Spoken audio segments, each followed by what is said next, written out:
ये जनरल आसिम मुनीर जो हैं, इन्हें और ज़्यादा वीक करना पड़ेगा, इन्हें कमज़ोर करना पड़ेगा। इमरान खान अडयाला में मौजूद अपने एक बहुत करीबी रफ़ीक, बहुत करीबी साथी, उनके कान में सरगोशी करते हैं। इस सरगोशी से पहले क्या डिस्कशन हो रहा था कि बात इस सरगोशी तक पहुंची, ये मैं आपसे बाद में डिस्कस करता हूं। जो सुपरस्टार उनके साथ बैठे हैं पाकिस्तान तहरीक इंसाफ के, ये प्रो एस्टेब्लिशमेंट नहीं है, ये एंटी एस्टेब्लिशमेंट भी नहीं है।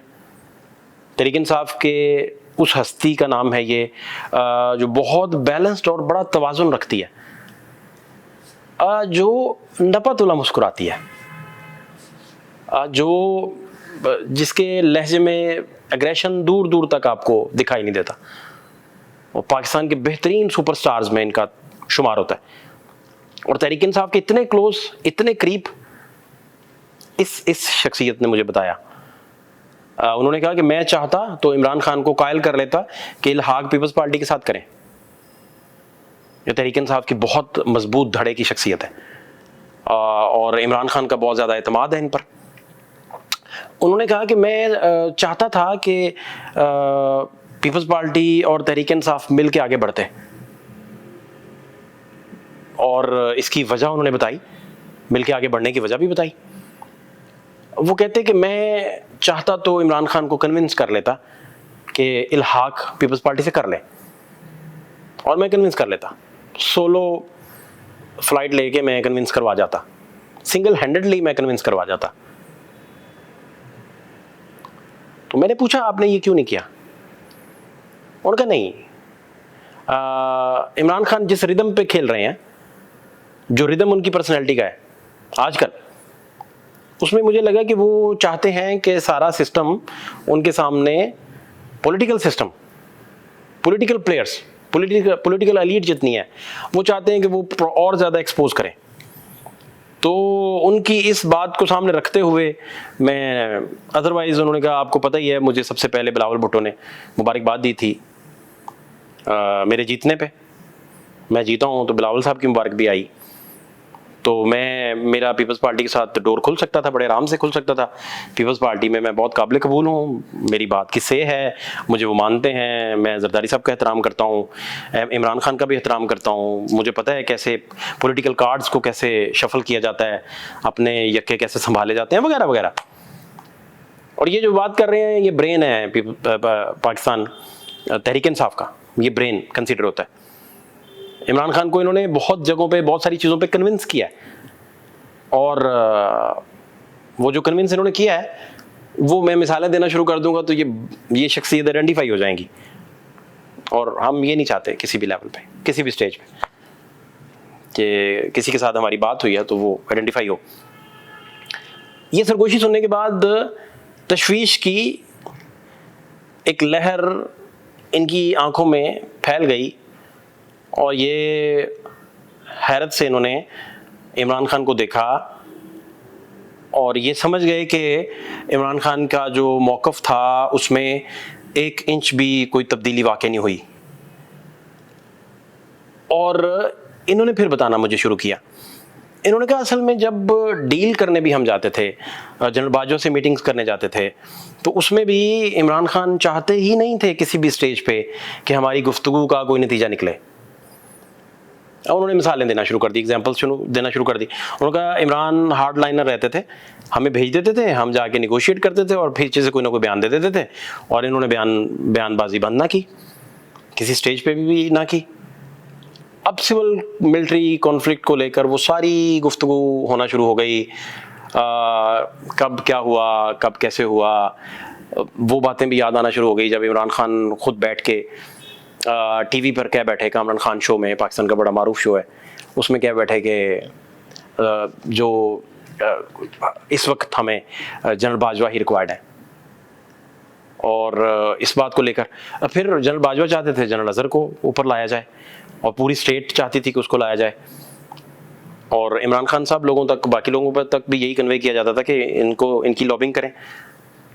जो ये बात मुझे बता रहे थे शख्सियत, कि इनको, और फिर आपको याद होगा कि जरदारी साहब भी जब ऐवान वज़ीर आज़म गए तो वो हमने एक बड़े बड़े बड़े ज़बरदस्त बंदे से पूछा, बड़े स्टार जर्नलिस्ट हैं, उनसे पूछा कि ये जरदारी साहब क्या लेने गए हैं। वो समरी आ रही है, समरी जा रही है, समरी आ रही है, समरी जा रही है, इस तरह की बातें चल रही थी। 2 समरी आ गई, एक समरी आ गई, एक समरी में नाम नहीं है, एक में नाम नहीं है, इस तरह की चैम गोइयाँ, इस तरह की अफवाहें चल रही थी उन दिनों की बात।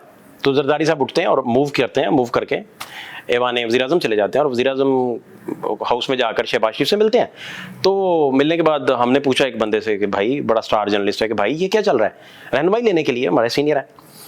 तो उन्होंने बताया कि कोई बात नहीं है, प्राइम मिनिस्टर तो मिलने नहीं गए, जरदारी मिलने आए हैं। वो फिर हमने मिनिस्टरों से कुछ पूछा, 2 4 5 6 सबका दावा था कि जनरल अज़हर की लॉबिंग के लिए ही जरदारी साहब भी तशरीफ़ लाए हैं। जरदारी साहब बाद में डिनाई करते रहे, बाद में उसको जनरल आमिर का नाम ले लेके कि वो 5वें नंबर पे है, गालिबन 5वां था या 6ठा था। तो एक प्रोग्राम में भी उन्होंने ऑन रिकॉर्ड आके कह दिया कि नहीं नहीं, मैं तो उधर गुजरांवाला के जो कोर कमांडर थे उनके बारे में, उन पर शाहिद असलम साहब ने एक बड़ा तगड़ा वीलॉग कर दिया। वो जो बेनामी केसेस बने थे उस पर, उन पर FIA के केसेस थे वगैरह वगैरह, वो सारी अब तारीख का हिस्सा है। ये शख्सियत जो है, इन्होंने मुझे कहा कि यार पार्टी, ये सिविल मिलिट्री कॉन्फ्लिक्ट, इसके अलावा ये बड़ा अहम मैटर है, और खान का एक जगह पे खड़े होना और ये कहना कि ये सारी चीज़ें हैं। मैंने पूछा कि ये क्या तनाजुर था जिसमें ये सरगोशी आपको उन्होंने की, ये क्या तनाजुर, बात क्या हो रही थी? उन्होंने कहा बात ये हो रही थी कि मैंने खान से पूछा कि अब तो फॉर्म 45 का भी मसला 47 की सूरत में निकल गया, हुकूमत भी हमारे हाथ से गई, हम कुछ कर भी नहीं सके। हमारा ख्याल था कि 8 फरवरी को हम आपको बाहर निकलवा लेंगे, मैंडेट आ जाएगा, गवर्नमेंट बन जाएगी, सारा कुछ, तो कुछ भी नहीं कर सके, तो अब क्या करना है? तो उन्होंने मेरे कान में सरगोशी की कि उसको मुखातिब किया और कहा, जेंटलमैन, मेरा ख्याल है कि जनरल आसिम मुनीर को और ज़्यादा वीक करना पड़ेगा। अब ये शख्सियत सुन के तशवीश में मुब्तला हो गई और उन्होंने कहा कि अडयाला है, अडयाला में बीसियों और सैकड़ों के एतबार से मुहाफिज हैं इनके इर्द गिर्द, और जेल के अंदर एक बंदा कैद है, तो ये क्या बात कर रहे हैं, ये क्या बात है? फिर उन्होंने मुझे कहा कि यार ये टेबल टॉक बड़ी ज़रूरी होती है, ये टेबल टॉक आप नहीं करते तो फिर तो आगे दीवार है, और अगर आप अपने लिए सिलेक्ट कर लें कि आगे दीवार है, तो अब ये इस हक में कतन दलाइल नहीं दे रहे थे कि इमरान गलत कह रहे हैं या ठीक कह रहे हैं। वो ये बात नहीं कर रहे थे, वो ये बात भी नहीं कर रहे थे कि इमरान की स्ट्रेटेजी गलत है या सही है। वो जो कायनात में आपका कॉन्फ्लिक्ट की सूरत में कुछ रिवाज जो आपके साथ कैरी होते हैं, उनकी बाबत समझा रहे थे, उनकी बातें कर रहे थे, विजडम की बातें कर रहे थे कुछ। फिर उन्होंने कहा यार ये जो इमरान खान हैं, ये जो चाह रहे हैं, जैसे हुकूमत चला रहे हैं, इनकी कोई नहीं सुन रहा, गवर्नमेंट बाहर से ऑपरेट हो रही है। ये भी मेरे लिए बड़ी तशवीश की बात थी, गवर्नमेंट बाहर से कैसे ऑपरेट हो रही है। मैंने वजह पूछी, उन्होंने कहा यार इन्होंने कुछ लोगों की टिकट अनाउंस किए थे, तो टिकट अनाउंस करने के बाद इन्होंने कहा मेरा भी टिकट था बीच में, मेरा टिकट भी अनाउंस हुआ तो टिकट कैंसिल कर दिया मेरा।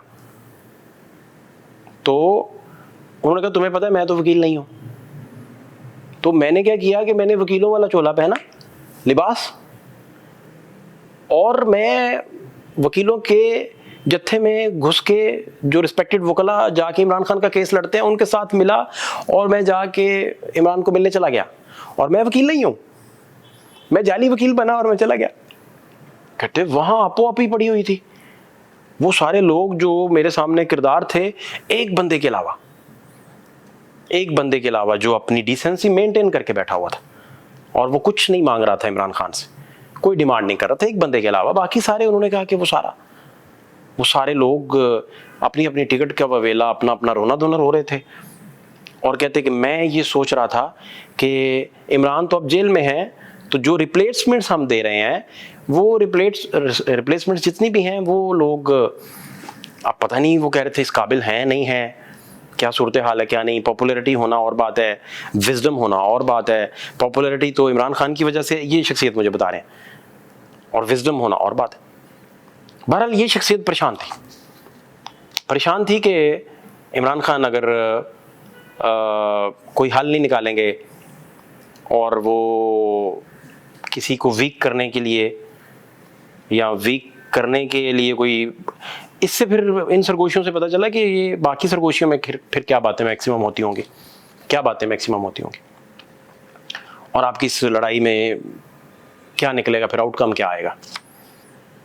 फिर मुझे वो सारी बातें याद आ गई। उन्होंने भी याद करवाई कि आप अपॉइंटमेंट को रोकने के लिए चल पड़े, पिंडी पहुंच गए, रास्ते में फायरिंग हो गई। अब वो एक एक बात करते जा रहे थे, क्लू मिलाते जा रहे थे, कहते यार इन सारी चीज़ों से बचा भी जा सकता था, इस स्टेज पर ले जाने की ज़रूरत नहीं थी चीज़ों को, कि कॉन्फ्लिक्ट इतना बढ़ जाए कि दोनों फरीकैन के पास, दोनों पार्टियों के पास, दोनों रिस्पेक्टेड जो पॉलिटिकल एलीट है, उधर एस्टेब्लिशमेंट है, दोनों के पास कोई ऐसा ग्राउंड होता, कोई ग्रे एरिया कम से कम बचता जिसमें बैठा जा सकता, कॉफ़ी के सेशन हो सकते, जिसने सिगार पीना है वो सिगार पी पाता, जिसने कोई पॉलिटिकल बात करनी है वो कॉफ़ी के सिप पर पॉलिटिकल बात करता, जिसको कॉफ़ी पसंद नहीं वो चाय पी पाता, और जिसको दोनों चीज़ें, तीनों मशरूब नहीं पसंद वो लस्सी पी लेता। लेकिन ऐसा नहीं। फिर उन्होंने कहा कि आरिफ अलवी साहब भी कॉन्फ्लिक्ट को रिजॉल्व ना करवा सके, वो कमज़ोर वाक़े हुए, वो इमरान खान पैगाम देते रहे, वो कुछ कर ना सके। फिर वो टेलीफोन पे बात करवाना चाहते थे, वो बात ना हो सकी, बात ना बन सकी। तो बात फिर वहीं खड़ी है जहाँ से चली थी, और इसका फिर आउटकम क्या आता है, इसका नतीजा फिर क्या निकलता है। मीडिया के सामने कह देना कि बेगम को कुछ हुआ, बीबी साहिबा को, और या मुझे कुछ हुआ, तो ये और बात है। सरगोशी की वैल्यू ज़्यादा है। आप जब चीज़ें अनाउंस कर रहे होते हैं, वो हो सकता है आप कई दफ़ा मसालिहत पसंदी से काम ले जाएं, या सरगोशी में आप एक्यूरेट बात करते हैं। अब ये सरगोशी दुरुस्त है गलत है, मेरा इस पर कोई तबसरा नहीं है। ये होनी चाहिए सरगोशी, नहीं होनी चाहिए, इस पर कोई तबसरा नहीं, लेकिन ये नौबत शायद यहाँ तक नहीं जानी चाहिए थी। इस तरह पॉलिटिकल लोग भी वीक होंगे और रियासती इदारे भी वीक होंगे, और इसका नुकसान फिर एट द एंड लोगों को, आवाम को बर्दाश्त करना पड़ेगा। बहुत सारी ऐसी बातें जो आपसे नहीं कह सकते। फातिह शहबाज खान को इजाज़त दीजिए। अल्लाह ने के बाद।